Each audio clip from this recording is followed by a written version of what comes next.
नमस्कार। श्रीमद् वाल्मीकि रामायण अखंड पाठ में आज हम पढ़ेंगे अरण्यकांड से पंचसप्ततितमः सर्ग, यानी कि 75वां सर्ग। अंतिम सर्ग है ये अरण्यकांड का। और इस सर्ग में श्री राम और लक्ष्मण आपस में बातचीत करते हुए अपने मार्ग पर आगे बढ़ेंगे और पंपा सरोवर के तट पर पहुँचेंगे। तो चलिए उनकी इस यात्रा का हिस्सा बनते हैं। प्रारंभ करते हैं आज का पाठ। दिवं तु तस्यां यातायां शबर्यां स्वेन तेजसा लक्ष्मणेन सह भ्रात्रा चिन्तयामास राघवः।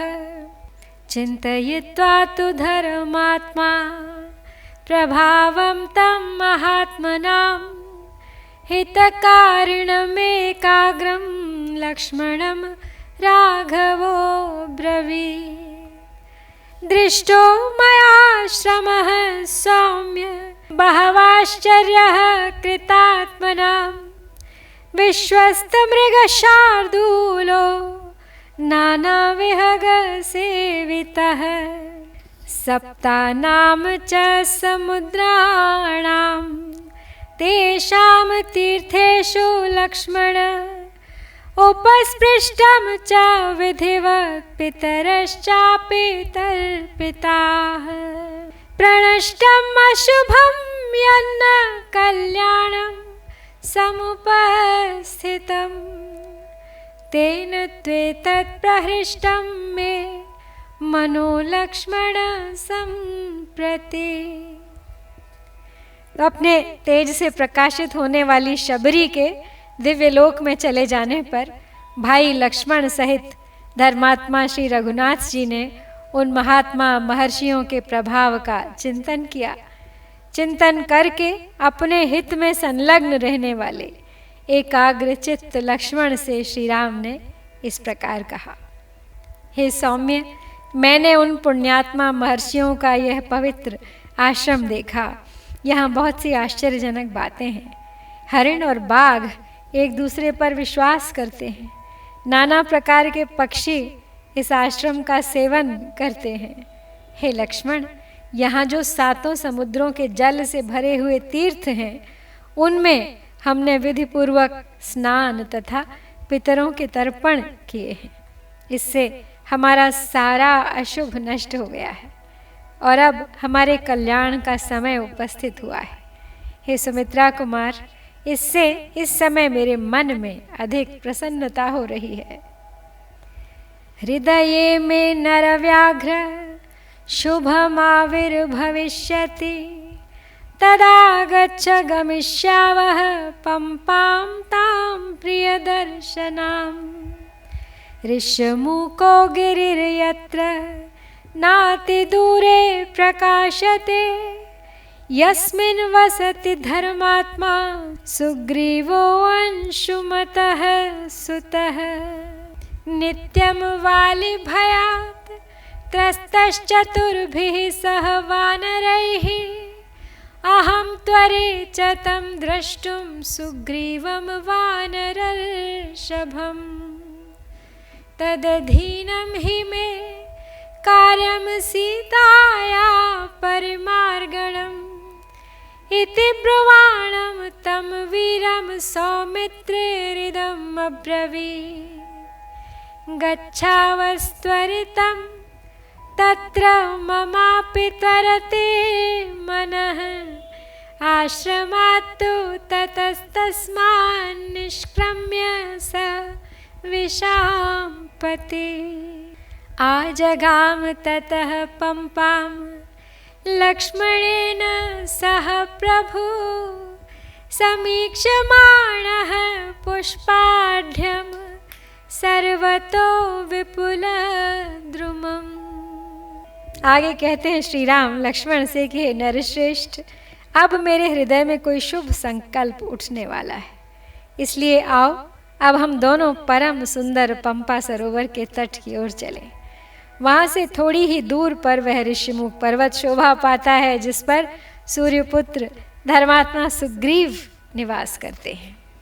बाली के भय से सदा डरे रहने के कारण वे 4 वानरों के साथ उस पर्वत पर रहते हैं। मैं वानर श्रेष्ठ सुग्रीव से मिलने के लिए उतावला हो रहा हूँ, क्योंकि सीता के अन्वेषण का कार्य उन्हीं के अधीन है। तो इस प्रकार की बात सुनकर वीर श्री राम से सुमित्रा कुमार लक्ष्मण ने फिर यूँ कहा, भैया हम दोनों को शीघ्र ही वहाँ चलना चाहिए, मेरा मन भी चलने के लिए उतावला हो रहा है। तदनंतर प्रजापालक भगवान श्री राम लक्ष्मण के साथ उस आश्रम से निकलकर सब ओर फूलों से लदे हुए नाना प्रकार के वृक्षों की शोभा निहारते हुए पंपा सरोवर के तट पर आ पहुँचे। कोयष्टिभिश्चार्जुनकैः शतपत्रैश्च कीरकैः एतश्चान्यैश्च बहुभिर्नादितं तद्वनं महत्। स रामो विविधान् वृक्षान् सरांसि विविधानि च पश्यन् कामाभिसन्तप्तो जगाम परमं हृदम्। स तामसाद्य वै रामो दूरात् पानीयवाहिनीं मतङ्गसरसं नाम हृदं समवगाहत। तत्र जग्मतुर्व्यग्रौ राघवौ हि समाहितौ स तु शोकसमाविष्टो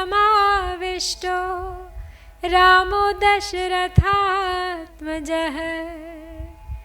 विवेश नलिनीं रम्यां पङ्कजैश्च समावृतां तिलकाशोकपुन्नागबकुलोद्दालकाशिनी।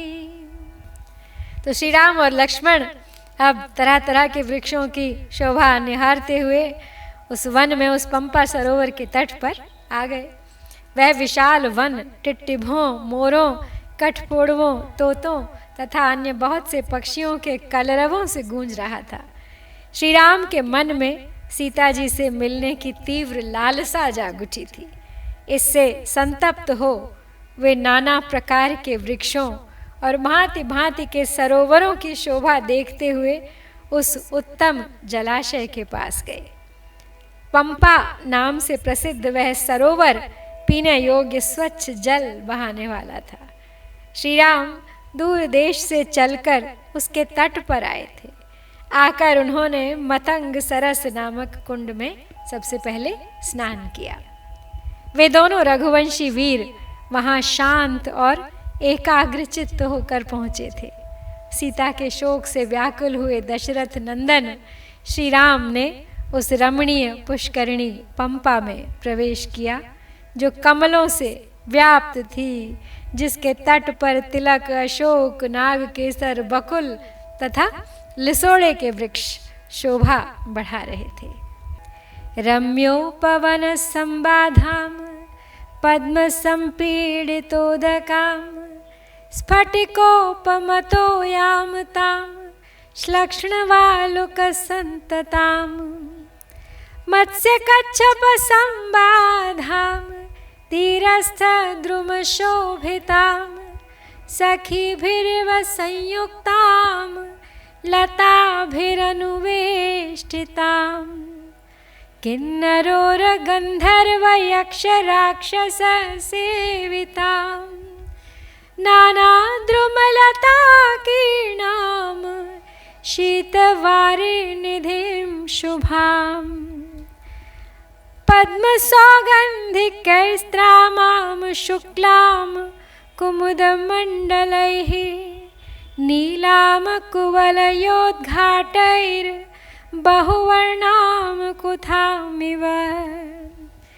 अरविन्दोत्पलवतीं पद्मसौगन्धिकायुतां पुष्पिताम्रवणोपेतां बर्हिणोद्घुष्टनादिताम्। भांति भांति के रमणीय उपवनों से वह पुष्करिणी, वह नदी घिरी हुई थी। उसका जल कमल पुष्पों से आच्छादित था और स्फटिक मणि के समान दिखाई देता था। जल के नीचे स्वच्छ वालुका फैली हुई थी। मत्स्य और कच्छप उसमें भरे हुए थे। तटवर्ती वृक्ष उसकी शोभा बढ़ाते थे। सब ओर लताओं द्वारा आवेष्टित होने के कारण वह सखियों से संयुक्त सी प्रतीत होती थी। किन्नर, नाग, गंधर्व, यक्ष और राक्षस उसका सेवन करते थे। भांति भांति के वृक्ष और लताओं से व्याप्त हुई पंपा शीतल जल की सुंदर निधि प्रतीत हो रही थी। अरुण कमलों से वह ताम्र वर्ण की, कुमुद कुसुमों के समूह से शुक्ल वर्ण की तथा नील कमलों के समुदाय से नील वर्ण की दिखाई देने के कारण बहुरंगे कालीन के समान शोभा पा रही थी। उस पुष्करिणी में, उस नदी में अरविंद और उत्पल खिले थे। पद्म और सौगंधिक जाति के पुष्प शोभा पा रहे थे। मोर लगी हुई अमराइयों से वह घिरी हुई थी तथा मयूरों के केका नाद वहां पर गूंज रहे थे।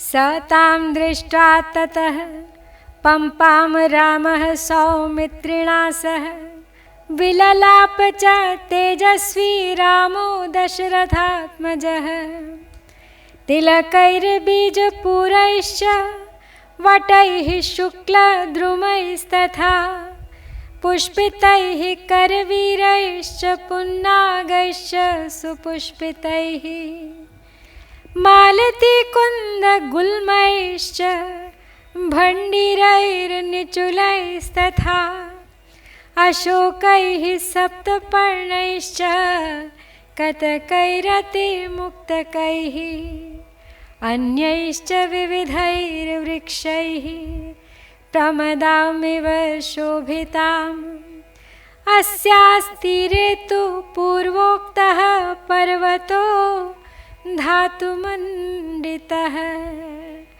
ऋष्यमूक इति ख्यातश्चित्रपुष्पितपादपः हरिर्ऋक्षरजो नाम्नः पुत्रस्तस्य महात्मनः अध्यास्ते तु महावीर्यः सुग्रीव इति विश्रुतः सुग्रीवमभिगच्छ त्वं वानरेन्द्रं नरर्षभः इत्युवाच पुनर्वाक्यं लक्ष्मणं सत्यविक्रमः कथं मया विना सीतां शक्यं लक्ष्मण जीवितुम्।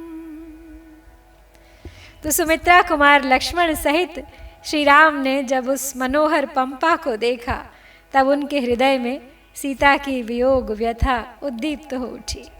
अतः वे तेजस्वी दशरथ नंदन श्री राम वहाँ सीता को याद कर विलाप करने लगे। तिलक, बिजौरा, वट, लोध, खिले हुए करवीर, पुष्पित नाग केसर, मालती, कुंद, झाड़ी, भंडीर, बरगद, वंजुल, अशोक, चितवन, कतक, माधवी लता तथा अन्य नाना प्रकार के वृक्षों से सुशोभित हुई पंपा भांति भांति की वस्त्रभूषाओं से सजी हुई युवती के समान जान पड़ती थी। उसी के तट पर विविध धातुओं से मंडित ऋष्यमुख नाम से विख्यात पर्वत सुशोभित था। उसके ऊपर फूलों से भरे हुए विचित्र वृक्ष शोभा दे रहे थे। ऋक्षरजा नामक महात्मा वानर के पुत्र कपिश्रेष्ठ महापराक्रमी सुग्रीव वहीं निवास करते थे। उस समय सत्य पराक्रमी श्री राम ने पुनः लक्ष्मण से कहा, हे लक्ष्मण, शीघ्र ही तुम वानर राज सुग्रीव के पास चलो। अब मैं सीता के बिना और अधिक कैसे जीवित रह सकता हूँ। इत्येव मुक्त्वा मदनाभिपीडितः स लक्ष्मणं वाक्यम् अनन्यचेतनः विवेश पंपां नलिनी मनोरमां तमुत्तमं शोकमुदीरयाणः क्रमेण गत्वा प्रविलोकयन् वनं ददर्श पंपां शुभदर्शकाननां अनेक नानाविध पक्षी संकुलां विवेश रामः सह लक्ष्मणेन। तो श्री राम व्याकुल हैं सीता से मिलने के लिए, और सुग्रीव वो माध्यम बनने वाले हैं जो सीता से उनका मिलाप कराएंगे। तो इस प्रकार ऐसा कह के सीता के दर्शन की इच्छा से पीड़ित तथा उनके प्रति अनन्य अनुराग रखने वाले श्री राम अपने महान शोक को प्रकट करते हुए, विलाप करते हुए उस मनोरम पुष्करिणी पंपा में उतरे। वन की शोभा देखते हुए क्रमशः वहाँ जाकर लक्ष्मण सहित श्री राम ने पंपा को देखा। उसके समीपवर्ती कानन बड़े सुंदर और दर्शनीय थे। अनेक प्रकार के झुंड पक्षी वहाँ सब ओर भरे हुए थे। भाई सहित श्री रघुनाथ जी ने पंपा के जल में प्रवेश किया। तो श्री राम पहुँच चुके हैं ऋषिमुख पर्वत पर, पंपा सरोवर के तट पर, जहाँ उन्हें मिलेंगे सुग्रीव। तो सीता से मिलन की आस मन में लिए बढ़ते जा रहे हैं।